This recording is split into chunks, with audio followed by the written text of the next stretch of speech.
No início deste vídeo vou apenas fazer aqui um resumo daquilo que fizemos até este momento e mostrar-vos aqui, por exemplo, que se eu quiser adicionar um novo elemento aqui ao meu banco de dados, eu posso fazê-lo replicando aquilo que eu entretanto apaguei ao longo desta playlist, que é colocando aqui uma public function senha, onde eu vou passar uma senha e vou apresentar agora a sua encriptação, simplesmente para eu poder ir tratando isto de uma forma muito mais rápida. E aqui reparem que eu posso inclusive usar o meu famoso método de helper, o print data, que vai fazer um password hash da senha, vírgula, password default.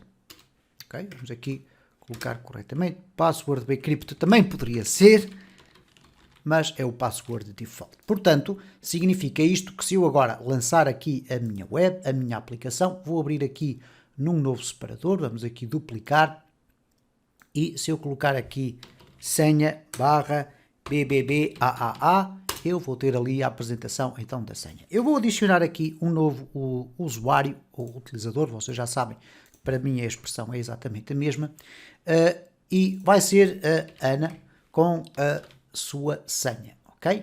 Aqui vamos colocar user, porque até agora só temos estado a trabalhar com 3 roles diferentes, ok?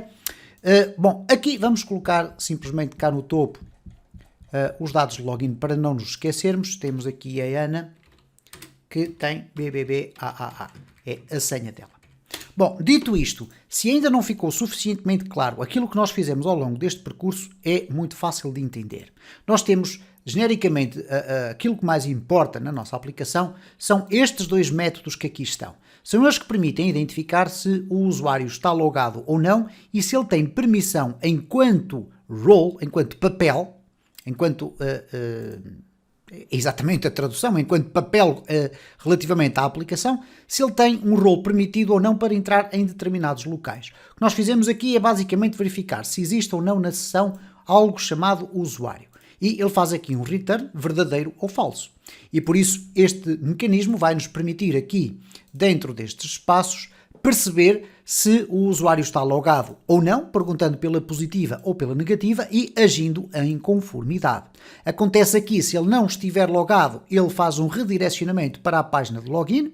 O mesmo acontece aqui no login, mas de forma inversa. Se ele já existe logado, não faz sentido que a página de login seja apresentada e ele redireciona novamente para o início. Ao redirecionar para o início, como vai verificar que o utilizador já está logado, o usuário já existe, ele vai apresentar a home, a página inicial, basicamente. Bom, vimos também na parte da navegação que nós podemos condicionar a apresentação das opções de navegação usando uma outra função que eu chamei de usuários permitidos e na qual eu passo a lista, em forma de array, dos usuários ou dos roles que têm permissão para ver determinada parte do conteúdo. E é isso que nós já vimos então anteriormente. Neste caso, se não existe nenhuma condição, significa que qualquer usuário pode ver. Se existe uma condição específica com um array que contém um ou mais elementos, como é o caso destes dois que aqui existem, então estas opções de navegação ficarão condicionadas. Mas ainda assim, se não ficou suficientemente entendida a extensão desta implementação que fizemos, eu vou-vos mostrar uma ainda mais interessante, que é: ok, nós não estamos a apresentar dados de navegação, já estamos a impedir que o usuário possa colocar um endereço direto para aquela funcionalidade e também não vai conseguir entrar, mas e se eu quiser condicionar dentro da mesma view, por exemplo, 3 blocos de texto? Eu vou colocar aqui o lorem a multiplicar por 2, é uma funcionalidade que já vem nativa com o Visual Studio Code, e vou colocar aqui um div, ok? Vamos colocar isto desta forma. Portanto, o que é que significa agora? Se eu fizer o meu login, vamos colocar aqui, por exemplo, o João, ABC123, vamos entrar, nós vemos aqui, então, esta frase que aqui está.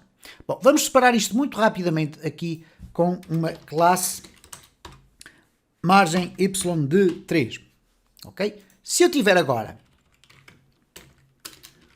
estes 3 blocos, mas quiser que, por exemplo, este último bloco seja apenas apresentado para administradores, o que é que eu vou fazer? Bom, neste caso, eu tenho apenas que colocar aqui a condição, que é a seguinte. Vou envolver este meu espaço com uma condição if, e agora vou utilizar exatamente a mesma escrita que eu aqui tenho. Neste caso vamos perguntar se é apenas para administradores, então eu vou colocar aqui no home exatamente esta mesma condição. If usuários permitidos for o admin, então apresenta, caso contrário, and if.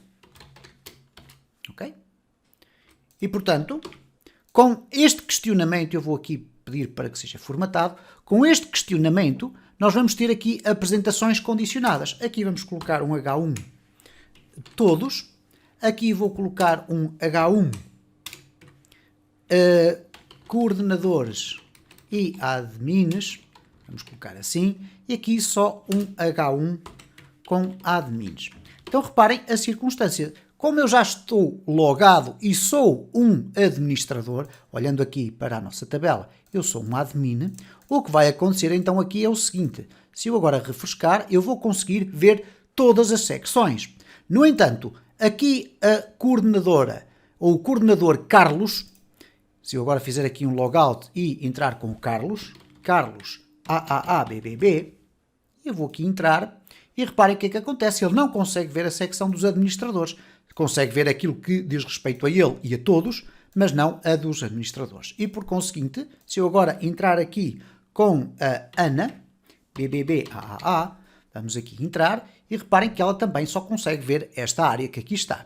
Isto porque nós temos aqui, vamos olhar aqui para os elementos, nós temos aqui o seguinte. Ok, vamos olhar aqui. Ele diz assim, a Ana é um user. Ora, então a Ana não deveria poder ver, por exemplo, o bloco 2, que era, neste caso aqui, este bloco coordenadores e admins. Porquê é que ela está a ver? Porque nós não colocamos a condição. Então, se eu agora colocar a condição aqui, e reparem a simplicidade, é só colocar aqui coordenadores, ok? A Ana, como é um user, não vai ter acesso a esta área. Apenas falta colocar aqui o and if, formatar o documento para transformar a sua leitura mais simples e, portanto, o que vai acontecer se eu agora refrescar novamente, eu tenho já a apresentação dos resultados condicionados. E com isto temos, grosso modo, visto a forma como nós podemos definir o tipo de acessibilidades utilizando o mecanismo de roles. Eu adicionei aqui as permissões e é sobre isso que nós vamos falar de seguida. Porquê? Porque tradicionalmente o que faz sentido é ter ou uma ou outra. Ora, o que é que acontece no caso de utilizarmos um role? O role significa que todos os utilizadores do tipo admin terão exatamente as mesmas permissões. Ok? Usando um tipo personalizado de permissões, o que é que nós podemos fazer? Nós poderemos definir especificamente para cada usuário quais são as permissões e quais são as funcionalidades, neste caso, a que ele tem acesso. Ora, já não funciona com o papel do admin, ou do utilizador, ou do coordenador, mas funciona assim com uma cadeia de chaves, vamos lhe chamar assim, nós podemos fazer de várias formas, que vai permitir perguntar especificamente em cada uma das funcionalidades se aquele utilizador pode entrar ou não. Ora, obviamente que um utilizador que é um super administrador deverá ter a permissão para entrar em todas as funcionalidades. Então, deverá fazer parte da coleção de códigos que nós iremos já ver como implementar. Existem várias formas de o implementar. Iremos ver aqui uma forma muito simples, como vocês terão a ocasião de verificar.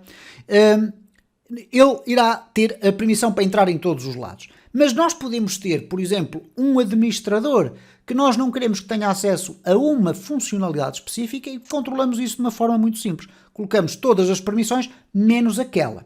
Como é que a implementação deste sistema se pode fazer? Bom, eu vou-vos mostrar uma forma muito simples de o fazer. Para vos mostrar aqui como implementar um mecanismo de permissões individualizadas, nós vamos esquecer aqui os roles. Então eu vou colocar aqui um null em todos eles, porque já não vamos necessitar deles, ok? E vamos ter que fazer um refactoring da nossa aplicação para implementar estas novidades. Portanto, temos aqui tudo com nulo e vamos aqui muito rapidamente procurar dentro do nosso helper, app helper, tudo aquilo que tem a ver com usuários permitidos, porque aqui o existe usuário vai continuar a ser necessário para verificar se um determinado usuário está ou não logado. Nós já não vamos ter a necessidade de usar os usuários permitidos através do seu role, do seu papel. Vamos ter que criar aqui uma nova função que vai perguntar se ele tem direito a entrar numa determinada funcionalidade. Então, para isso, eu vou procurar aqui a existência do usuários permitidos, vou verificar onde é que ele existe, ok? E vou, pura e simplesmente, remover estes códigos que aqui estão, ok?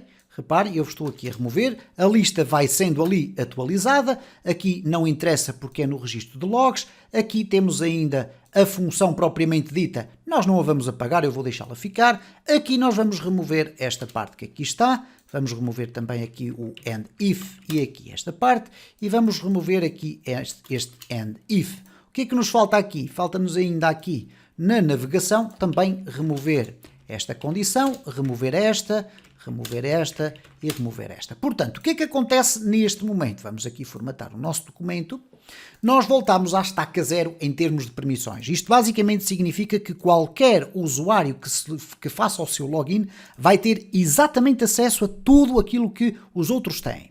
Reparem, se eu agora chegar aqui e fizer um refresh, este usuário que é a Ana, que por sinal é um usuário absolutamente igual a todos, mas que tinha um papel específico que era o do coordenador e que ainda existirá na sessão, porque se nós formos aqui ver o sessão, penso que seria assim, ok? Nós continuamos a ver aqui que ela tem o papel de user, quando ela fizer um logout e um login já não vai aparecer aqui nada, mas nós agora vamos começar a povoar aqui as permissões. Bom, qual é a ideia? Aqui nós podemos resolver isto de várias formas. Uma das formas mais simples é nós criarmos aqui um outro método muito semelhante a este, inclusive é que vai aqui ter esta mesma implementação. Reparem, function, tem permissão, vamos colocar aqui assim, tem permissão, e vamos colocar aqui permissão. E agora nós vamos colocar aqui a primeira condição, ok, devolve verdadeiro se o usuário existir dentro das roles permitidos. Não, devolve verdadeiro se o usuário tiver permissão para a funcionalidade. E quando eu falo em funcionalidade, falo em bloco de texto, enfim, tudo exatamente igual ao que está aqui, mas vai funcionar de uma forma ligeiramente diferente. O que nós vamos agora aqui perguntar é o seguinte. Vamos aqui primeiro à nossa base de dados e vou adicionar aqui permissões para o João. Nas permissões do João, vamos imaginar que nós vamos ter uma aplicação extraordinariamente grande e, portanto, com muitas permissões possíveis. E eu vou colocar aqui permissão 001, vírgula, permissão 002, vírgula, permissão 003. Okay? Estas são as permissões do João. Vamos colocar aqui na Ana que ela só tem o 001. E aqui no Carlos vamos colocar o 001 e o 002. Bom, o que é que isto significa na prática? Que cada um destes valores separados pela vírgula estarão subjacentes ou relacionados com cada uma das áreas. Ora, eu escolhi colocar aqui 3 para o João, para ele ter acesso a tudo. Quais são essas áreas? Se nós formos aqui verificar, na nossa aplicação nós temos aqui o consultar, adicionar, editar e administração. Então reparem agora como, de forma individualizada, não especificando claramente se um é administrador ou se são todos administradores ou não, eu posso especificar para cada um dos usuários um tipo de permissões diferentes. Como é que eu agora vou fazer esta implementação? Bom, quando eu agora fizer aqui um logout da Ana e fizer novamente um login, vamos fazer aqui um ABC, 1, 2, 3. O que vai acontecer então aqui, vamos esquecer aqui novamente isto, é o seguinte. Quando eu refrescar aqui, reparem, deixamos de ter o role, mas passamos a ter uma string que contém permissões. Não sei se se recordam, mas no início desta playlist, quando construí este esquema, eu fiz propositadamente isto. Coloquei o campo das permissões maior do que o normal. Vocês podem pôr aqui 2000, 3000, não importa. E a forma como eu estou a utilizar aqui estas indicações é no sentido de eu poder ter desde a permissão 1 até à permissão 999.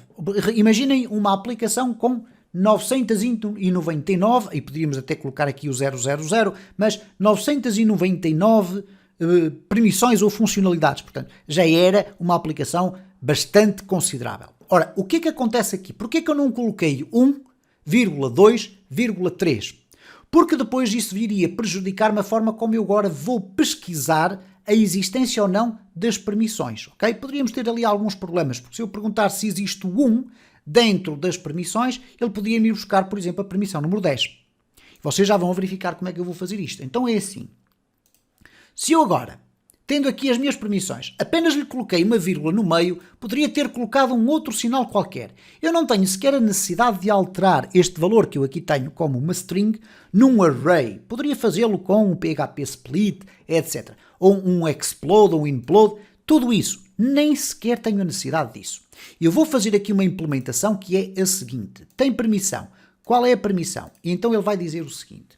Return PHP, ou melhor, str contains, isto é, contém, e agora reparem, ele pede uma hashtag, este str contains, que significa uma string contém a needle. Então, qual é a hashtag ou a stack que eu tenho que procurar?